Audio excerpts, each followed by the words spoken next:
నమస్తే, welcome to Suman TV. ఒక వ్యక్తి ఆరోగ్యవంతమైనటువంటి జీవితాన్ని గడపాలనంటే ఆ వ్యక్తి యొక్క నోటి ఆరోగ్యం అలాగే దంత ఆరోగ్యం కూడా బాగుండాలి. ఎందుకంటే సరైన ఆహారాన్ని తీసుకోగలిగినప్పుడే ఆ వ్యక్తి ఆరోగ్యంగా ఉండగలుగుతాడు. కాబట్టి సాధారణంగా మనం దంతక్షయం అయినప్పుడు రూట్ కెనాల్ ట్రీట్మెంట్కి వెళ్తూ ఉంటాం. అయితే ఈ రూట్ కెనాల్ ట్రీట్మెంట్లో లేటెస్ట్గా వచ్చినటువంటి అడ్వాన్స్డ్ ట్రీట్మెంట్స్ ఏంటి, దానివల్ల ఎలాంటి బెనిఫిట్స్ ఉంటాయి, ఈ విషయాలన్నీ తెలియజేసేందుకు మనతో పాటు ఉన్నారు ఎఫ్ఎంఎస్ ఇంటర్నేషనల్ డెంటల్ క్లినిక్ నుంచి senior endodontist doctor Ramesh Babu Mandava గారు మనతో పాటు ఉన్నారు. Hello sir. హలో, నమస్తే అండి. నమస్తే సార్. సార్, ఇప్పుడు సాధారణంగా మనకి ఏదైనా పళ్ళు పుచ్చిపోయినప్పుడు అలాంటి టైంలో మనం రూట్ కెనాల్ ట్రీట్మెంట్కి వస్తూ ఉంటాం. అయితే ఈ రూట్ కెనాల్ ట్రీట్మెంట్లో లేటెస్ట్గా ఇప్పుడు వచ్చినటువంటి అడ్వాన్స్డ్ ట్రీట్మెంట్స్ ఏంటి? సో సాధారణంగా ఇప్పుడు మనం వింటున్నటువంటిది ఏంటంటే మైక్రోస్కోపిక్ రూట్ కెనాల్ ట్రీట్మెంట్ అనేది వచ్చిందని వింటున్నాం. సో రెగ్యులర్గా చేసేటువంటి ఈ రూట్ కెనాల్ ట్రీట్మెంట్కి మైక్రోస్కోపిక్ రూట్ కెనాల్ ట్రీట్మెంట్కి ఏంటి డిఫరెన్స్ అనేది? జనరల్గా అండి, మనం ఫస్ట్ రూట్ కెనాల్ గురించి బ్రీఫ్గా ఎక్స్ప్లెయిన్ చేయాలి. సో మనందరికీ తెలుసు, రూట్ కెనాల్ ట్రీట్మెంట్ అంటే ఒక పన్ను పుచ్చిపోయినా దాన్ని పిప్పి పన్ను అంటాం. పుచ్చిపోతే అది లోతుగా పుచ్చిపోతే పేషెంట్కి నొప్పి వస్తుంది. ఆ నొప్పి చాలా ఎక్కువగా ఉంటుంది. సో డెంటిస్ట్ దగ్గరికి వెళ్ళినప్పుడు ఆ పేషెంట్ డెంటిస్ట్ చెక్ చేసి ఎక్స్రేలు తీసుకున్న తర్వాత దానికి రూట్ కెనాల్ చేయాలంటారు. ఒకప్పుడు ఒక 50 years బ్యాక్ చూసుకుంటే ఇట్లా బాగా పన్ను నొప్పి వచ్చినప్పుడు, పిప్పి పన్ను అయినప్పుడు, లేదా పన్ను విరిగిపోయి దానివల్ల కూడా నొప్పి వచ్చినప్పుడు పన్ను తీసేసేవారు. పన్ను తీసేస్తే నొప్పి తగ్గిపోయేది. కానీ లాస్ట్ 40-45 years నుంచి కూడా రూట్ కెనాల్ చికిత్స ద్వారా మనం ఈ పన్నుని సేవ్ చేస్తున్నాం. సో అంటే రూట్ కెనాల్ ట్రీట్మెంట్ అంటే మనకి నోట్లో కనపడే పన్ను ఇంత బాగా ఉంటే లోపల రూట్స్ డబల్ ఉంటాయి. ఈ పై భాగం అయితే పుచ్చిపోతుంది, దాంట్లోంచి మనం డ్రిల్ చేసి అక్కడి నుంచి వెళ్ళి రూట్స్ లోపల క్లీన్ చేయాలి. అంటే పన్ను పుచ్చిపోవటం అంటే బ్యాక్టీరియా పంటి లోపల చేరుకుంటాయి క్యావిటీలోకి, అక్కడి నుంచి రూట్స్లోకి వెళ్తాయి. సో ఈ రూట్స్ లోపల కంప్లీట్గా మనం క్లీన్ చేసేసి రూట్స్ లోపల ఫిల్ చేస్తే దాన్ని రూట్ కెనాల్ ట్రీట్మెంట్ అంటాం. ఇప్పుడు ఇది నార్మల్గా మనం అడ్వాన్స్ ట్రీట్మెంట్ లేకుండా కూడా ట్రీట్మెంట్ చేయగలుగుతాం. ఇది ప్రపంచం అంతా కూడా రొటీన్గా కూడా చేస్తున్నారు. ఇండియాలో కూడా అట్లాగే చేస్తున్నారు. కానీ కొన్ని సందర్భాల్లో అడ్వాన్స్ ట్రీట్మెంట్ కూడా వాడాల్సిన అవసరం ఉంటుంది. దాంట్లో కొన్ని టూల్స్ ఏంటంటే, ఒకటి మైక్రోస్కోప్, ఇది మైక్రోస్కోప్. ఇంకొక టూల్ ఏంటంటే సిబిసిటీ అంటాం. సో సిబిసిటీ అంటే అది ఎక్స్రే సంబంధించిన ఇన్ఫర్మేషన్ అనమాట. సో బేసిక్గా మైక్రోస్కోప్, సిబిసిటీ, ఇంకోటి ఏంటంటే లేజర్. సో అన్నీ కూడా వాటి ఫంక్షన్స్ వేరు. బట్ మైక్రోస్కోప్ గురించి మాట్లాడాలంటే దీని పేరు ఎండోడాంటిక్ మైక్రోస్కోప్. దీనికి ఇంకో పేరు dental operating microscope. Okay. So ఎట్లాగైనా పిలవచ్చు మంది. ఇది కాకుండా లూప్స్ అని ఉంటాయి. సో లూప్స్ అని కూడా మనం వాడుకోవచ్చు. కానీ లూప్స్లో ఏంటంటే మనకి కొంచెం మ్యాగ్నిఫికేషన్ తక్కువ ఉంటుంది. సో ఇప్పుడు మీరు చెప్పినట్టుగా ఈ మ్యాగ్నిఫైయింగ్ లూప్కి అలాగే ఎండోడాంటిక్ మైక్రోస్కోప్కి ఆ డిఫరెన్స్ ఏంటో తెలియజేస్తాం. మనం ఫస్ట్ వీటి గురించి మాట్లాడే ముందు మ్యాగ్నిఫికేషన్ అనేది ఏంటో మాట్లాడాలి. మన నార్మల్ హ్యూమన్ ఐ ఎప్పుడు కూడా మనకి ఒక ఇమేజ్ కనపడుతుందంటే ఎగ్జాక్ట్గా ఇమేజ్ సైజ్ ఎంత ఉందో అంతే చెప్తుంది. మ్యాగ్నిఫికేషన్ ఉండదు.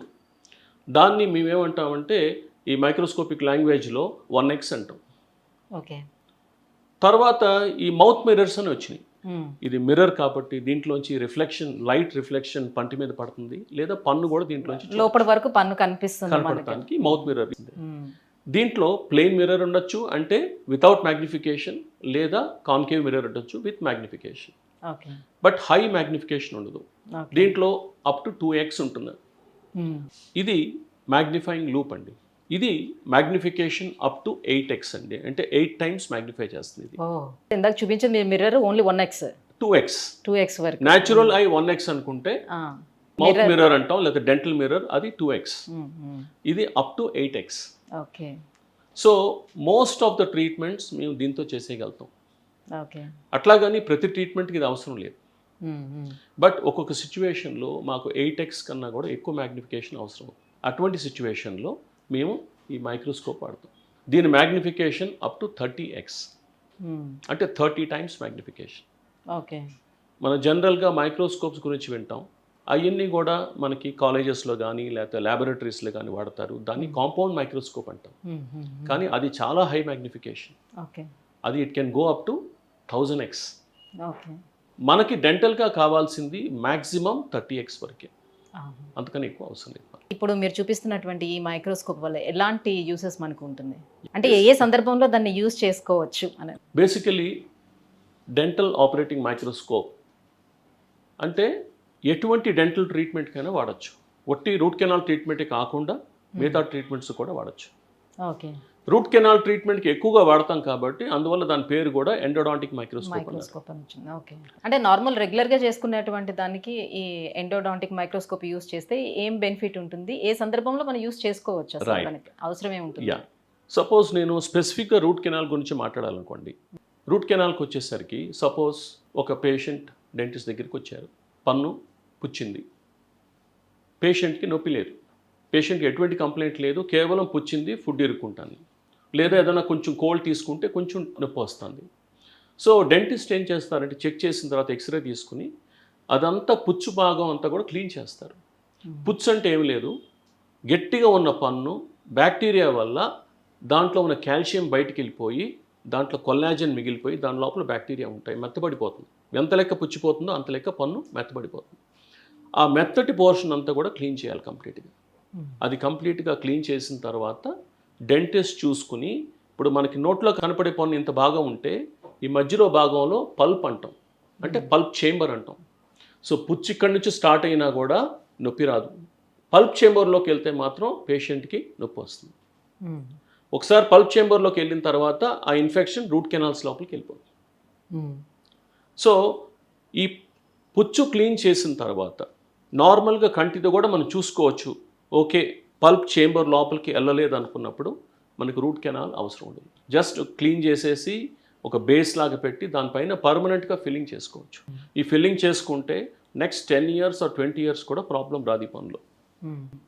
నెంబర్ 2, పంటికి ఒక్కొక్కసారి క్రాక్ ఉంటుంది. క్రాక్ ఉన్నప్పుడు రకరకాల కంప్లైంట్స్ ఉంటాయి. కొంతమంది పేషెంట్స్కి క్రాక్ ఉంటే చాలా ఎక్కువగా నొప్పి వస్తుంది, మామూలుగా ఉన్నప్పుడు కూడా నొప్పి వస్తుంది. కొంతమంది డాక్టర్ గారు నాకు ఈ పక్క నవలలేకపోతున్నాను, గట్టిగా నవలలేకపోతున్నాను, నార్మల్ రైస్ అన్నీ కూడా తినగలుగుతున్నాను, నాకేం ప్రాబ్లం లేదు. సో ఎప్పటి నుంచి ఉంది అంటే 6 months నుంచి 1 year వరకు నాకు ఇబ్బంది వస్తుందండి, అందుకని గట్టిగా చపాతీ లాంటిది తినాల్సి వస్తే నేను రైట్ సైడ్ తింటున్నాను, లెఫ్ట్ సైడ్ తింటలేదు. సో ఇది టిపికల్ ఒక క్రాక్ లాంటి సిచ్యువేషన్ ఉంటే అట్లా ఉంటుంది. కానీ ఈ క్రాక్ అనేది కంప్లీట్గా పల్ప్ చేంబర్లోకి వెళ్ళలేదు, పై భాగం నుంచి కొంతవరకే వెళ్ళింది, తెలిసిందండి. సో ఇది ఏ పన్ను కూడా డెంటిస్ట్ కూడా కష్టం అవుతుంది తెలుసుకుంటానికి. అది లెఫ్ట్ సైడ్లో కింద దవడలో ఈ పన్నా లేదా పై పన్నా అని కూడా మనకు తెలియదు. అంటే ఆ క్రాక్ అనేది బయటకు కనిపించదా, ఇన్నర్గా ఉంటుందా క్రాక్? పైనుంచే స్టార్ట్ అవుతుంది కానీ పన్ను కంప్లీట్గా విడిపోదండి, పన్ను ఇంకా గట్టిగా అట్లా అతుక్కునే ఉంటుంది. కానీ ఆ క్రాక్ ఉన్నప్పుడు ఏమవుతుందంటే పేషెంట్ నవిలినప్పుడు అలా గట్టిగా ఆ క్రాక్ ఓపెన్ అయ్యి మళ్ళీ క్లోజ్ అవుతుంది. అదంతా మైక్రాన్స్లో జరుగుతుంది. ఓపెన్ అయ్యి క్లోజ్ అయినప్పుడు పేషెంట్కి నొప్పి వస్తుంది. సో డెంటిస్ట్ ఇది ఐడెంటిఫై చేయాలంటే ఒక్కోసారి చాలా కష్టంగా ఉంటుంది. సో కంటి చూపుతో క్రాక్ కనపడదు, అప్పుడు ఏం చేస్తామంటే లూప్ కానీ లేకపోతే ఇంకా హైయర్ మ్యాగ్నిఫికేషన్ మైక్రోస్కోప్లో ఇటుపక్క పళ్ళు అన్నీ చూసుకుంటాం, కిందది పైది తరోగా. ఏదన్నా ఒక పన్ను మాకు డౌట్ వస్తే ఆ పన్ను వరకు మేము ఇంకొక టెస్ట్ చేస్తాం, బైట్ టెస్ట్ అని. ఆ బైట్ టెస్ట్ అంటే ఆ పన్ను మీద కొంచెం కొరికి రిలీజ్ చేసినప్పుడు పెయిన్ వస్తుంది, అప్పుడు మాకు కరెక్ట్గా తెలుస్తుంది ఈ పన్నులో ప్రాబ్లం ఉందని. అంటే క్రాక్ ఏ పన్నులో ఉందనేది ఒక్కసారి కన్ఫర్మ్ చేసుకుంటానికి మైక్రోస్కోప్ వాడతాం. నెంబర్ 3, ఇప్పుడు మీకు చెప్పాను రూట్ కెనాల్ ట్రీట్మెంట్, మీరు ఒకసారి డ్రిల్ చేసిన తర్వాత పల్ప్ చేంబర్లోకి వెళ్తాం. ఈ పల్ప్ చేంబర్లో ఒక్కొక్కసారి చాలా క్లీన్గా ఉంటుంది, ఓపెన్గా ఉంటుంది, కెనాల్స్ కనపడతాయి లోపలికి మనకి, అంటే కెనాల్కి సంబంధించిన ఓపెనింగ్స్ కనపడతాయి. ఒక్కొక్కసారి లోపల కాల్షియం సాల్ట్స్ ఫామ్ అవుతాయి. ఈ కాల్షియం సాల్ట్స్ ఫామ్ అయినప్పుడు మనకి కెనాల్స్ దొరకవు. సో ఈ కాల్షియం సాల్ట్స్ తీయాలంటే నోట్లో ఉన్న పన్నే చాలా చిన్నది, దాంట్లో మన పల్ప్ చేంబర్ అంటే 1/3 లేకపోతే 1/4 సైజ్ ఉంటుంది. సో ఒక్కోసారి మన కంటి చూపుకి సరిగా కనపడదు, అందువల్ల లూప్స్ వాడుకుంటాం లేదా మైక్రోస్కోప్ వాడతాం. సో ఇది 3rd రీజన్. సో ఈ క్యాల్సిఫికేషన్స్ క్లియర్ చేసుకుంటానికి మైక్రోస్కోప్ వాడుతూ అల్ట్రాసోనిక్ వాడుతూ క్లీన్ చేసుకుని ఆ క్యాల్సిఫికేషన్ తీసేస్తాం. నెంబర్ 4, ఒక్కొక్కసారి ఈ కెనాల్స్ దొరికిన తర్వాత కెనాల్ లోపల కూడా అబ్స్ట్రక్షన్ ఉండొచ్చు, ఒక కాల్షియం సాల్ట్ ఉండొచ్చు, లేదా ఒక్కొక్కసారి ఇన్స్ట్రుమెంట్ బ్రేక్ అవ్వచ్చు. అంటే ఒక డాక్టర్ చేసేటప్పుడు ఫైన్ నీడిల్స్ వాడతారు, దాన్ని ఫైల్స్ అంటాం. అవి ఒక్కొక్కసారి కెనాల్స్ నేరోగా ఉండటం వల్ల కూడా బ్రేక్ అవ్వచ్చు. ఆ ఇన్స్ట్రుమెంట్స్ మనం మైక్రోస్కోప్ ద్వారా చూసి అల్ట్రాసోనిక్ టిప్స్తో ఆ ఇన్స్ట్రుమెంట్ని కూడా తీసేయచ్చు మనం. ఇది another use of the benefit. Microscope or any loop also. Number 5, treatment చేసేటప్పుడు ఒక్కొక్కసారి రూట్ లోపల కర్వేచర్ ఎక్కువ ఉన్నప్పుడు రూట్స్ ఎప్పుడు స్ట్రైట్గా ఉండవండి, చాలా కర్వేచర్ కూడా ఉంటుంది. కర్వేచర్ ఉన్నప్పుడు ఒక్కొక్కసారి పర్ఫరేషన్ అవ్వచ్చు. ఆ పర్ఫరేషన్ రూట్లో అయినప్పుడు మనకు ఒక్కోసారి కనపడదు. ఆ పర్ఫరేషన్ మన ద్వారా జరగచ్చు, లేదా ఇంతకుముందు డాక్టర్ ఎక్కడ చేసినప్పుడు కూడా జరగచ్చు. పర్ఫరేషన్ సరిగ్గా మనం చూసుకుని దాన్ని ప్రాపర్గా ఫిల్ చేసేయాలి. ఎంటీ అనే మెటీరియల్తో ఫిల్ చేస్తాం. సో దానికి కూడా ఎగ్జాక్ట్గా ఎక్కడ పర్ఫరేషన్ ఉంది అని చూసుకోవాలంటే మైక్రోస్కోప్ వాడుకో. రూట్ కెనాల్ ట్రీట్మెంట్ చేసేటప్పుడు మనకు ఒక్కోసారి ఒట్టి రూట్ కెనాల్తో ప్రాబ్లమ్ సాల్వ్ అవ్వదు. సో మీ పేషెంట్స్ ముందే చెప్తాం, దీనికి రూట్ కెనాల్ ప్లస్ ఒక చిన్న ఆపరేషన్ లాగా చేయాలి చిగురులో, దాన్ని ఎపిసెక్టమీ అంటాం. ఓకే. ఎపిసెక్టమీ చేసినప్పుడు ఏంటంటే ఆ రూట్ చివరికి వెళ్ళి మనం ఓపెన్ చేసుకున్న తర్వాత చూసుకుని దాన్ని ట్రీట్మెంట్ చేస్తాం. ఇది మైక్రోస్కోప్ ద్వారా చూస్ చేసామనుకోండి, డెఫినెట్గా మీకు క్లారిటీ ఎక్కువ ఉంటుంది ఆ ఏరియా అంతా కూడా, అండ్ ప్రాపర్గా ట్రీట్మెంట్ చేసే అవకాశం ఎక్కువ ఉంది. రూట్లో ఏదైనా ప్రాబ్లం ఉండేటప్పుడు దాన్ని ట్రీట్ చేయకుండా ఓన్లీ పన్నుకు మాత్రమే చేస్తే పక్కనున్న మొత్తం రూట్స్ అన్ని కూడా పాడైపోతాయండి.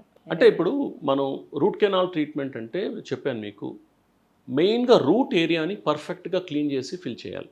ఇది సరిగ్గా పర్ఫెక్ట్గా చేస్తే ఇంకా ఇన్ఫెక్షన్ ఏదైనా ఉన్నా కూడా కంప్లీట్గా పోతుంది, పక్క పళ్ళకు పాకదు. ఒకవేళ రూట్ కెనాల్ చేసింది అది సరిగ్గా లేకపోయినా ఫెయిల్ అయినా కూడా అప్పుడు అక్కడ మళ్ళీ వాపు రావటం, మళ్ళీ పస్ ఫామ్ అవటం, అది స్లోగా కొంచెం స్ప్రెడ్ అవటం.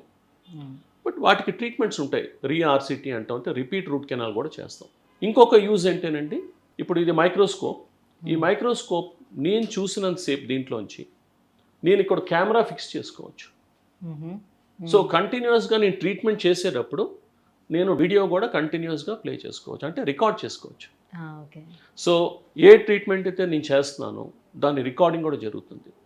ఈ రికార్డ్ అనేది డెంటల్ క్లినిక్లో పెట్టుకోవచ్చు, పేషెంట్కి ఇవ్వచ్చు, లేదా ఒక కాన్ఫరెన్స్ నడుస్తుంది, ఇక్కడ ట్రీట్మెంట్ చేస్తున్నాం దాన్ని కూడా అక్కడ ప్రజెంట్ చేయొచ్చు లైవ్. సో ఇవన్నీ కూడా ఈ మైక్రోస్కోప్లో ఉన్న అడ్వాంటేజెస్. సో దీనికి డిసడ్వాంటేజెస్ కూడా ఉన్నాయా? డిసడ్వాంటేజెస్ అంటే ఇది పెద్ద ఎక్విప్మెంట్, సో దానివల్ల దీన్ని క్లినిక్ నుంచి క్లినిక్ మూవ్ చేయటం కొంచెం కష్టం. ఈ రూమ్ నుంచి ఆ రూమ్ షిఫ్ట్ చేయాలన్నా కష్టం, ప్లస్ కొంచెం ఎక్స్పెన్సివ్ డెఫినెట్లీ. అండ్ ఇంకోటి ఏంటంటే ఇది వాడేటప్పుడు పేషెంట్ ఏమాత్రం కదలకూడదు. సపోజ్ నేను మైక్రోస్కోప్ వాడలేదు అనుకోండి, పేషెంట్ కొంచెం స్లైటెస్ట్ మూమెంట్ కూడా నాకు ప్రాబ్లం ఉండదు, బికాస్ కన్తో చూస్తున్నాను కాబట్టి అన్ని కోఆర్డినేట్ చేసుకుంటాను. ఇది వాడినప్పుడు దీంట్లో చూస్తున్నాను కాబట్టి నాకు ఆ పన్ను ఏరియా కొంచెమే కనపడుతుంది. సో ఏమాత్రం కొంచెం మూమెంట్ ఉన్న పేషెంట్స్ ఫేస్ నాకు కనిపించదు, ఫోకస్ పోతుంది. సో అందువల్ల ట్రీట్మెంట్ చాలా స్లోగా చేయాలి నేను. సో ఒక 45 మినిట్స్లో అయ్యే ట్రీట్మెంట్ మేబీ ఇంకొక అపాయింట్మెంట్ ఇచ్చి ఇంకొక 45 మినిట్స్ లేకపోతే ఇంకొక 1 అవర్ అపాయింట్మెంట్ ఇవ్వాల్సి వస్తుంది. సో దీనివల్ల ఏమవుతుందంటే డెఫినెట్గా పేషెంట్ కోఆపరేషన్ చాలా ఇంపార్టెంట్. సింగిల్ సిట్టింగ్ లో అవ్వాల్సింది ఒక 2-3 సిట్టింగ్స్ అవుతుంది కాబట్టి పేషెన్స్ గా ఉండాలి వాళ్ళు కూడా. అయినప్పటికీ ఇక్కడ బెనిఫిట్స్ అయితే ఉన్నాయి కదా. బెనిఫిట్స్ చాలా ఎక్కువ అండి, బెనిఫిట్స్ చాలా ఎక్కువ. ఇప్పుడు ఇన్ని సంవత్సరాల అడ్వాన్స్మెంట్స్ అంటే ఈ అడ్వాన్స్మెంట్స్, ఎందుకంటే కొన్ని సిచ్యువేషన్స్లో ఇప్పుడు మేము కొన్ని ట్రీట్మెంట్స్ చేసాం లాంగ్ బ్యాక్, అవి ఒక్కొక్కసారి ఫెయిల్ అవుతాయి. ఎంత పర్ఫెక్ట్గా చేసినా ఫెయిల్ అవుతాయి. ఎందువల్ల ఫెయిల్ అవుతుందని చూసుకుంటే ఒక్కొక్కసారి ఏదో ఒక కెనాల్ మిస్ అయ్యి ఉండొచ్చు. ఆ కెనాల్ అనేది ముందే మనం చెక్ చేసుకుంటే మైక్రోస్కోపే అవసరం లేదు, మీరు లూప్ అయినా వాడుకోవచ్చు. లూప్తో కూడా మీకు క్లియర్గా ఉంటుంది. Right, thank you so much sir. So ఇప్పుడు రూట్ కెనాల్ ట్రీట్మెంట్లోని లేటెస్ట్గా అడ్వాన్స్గా వచ్చినటువంటి ట్రీట్మెంట్ అయినటువంటి ఎండోడాంటిక్ మైక్రోస్కోప్ గురించి చాలా చక్కగా మాకు వివరించారు. Thank you so much. Thank you అండి. థ్యాంక్ యూ జ్యోతి గారు.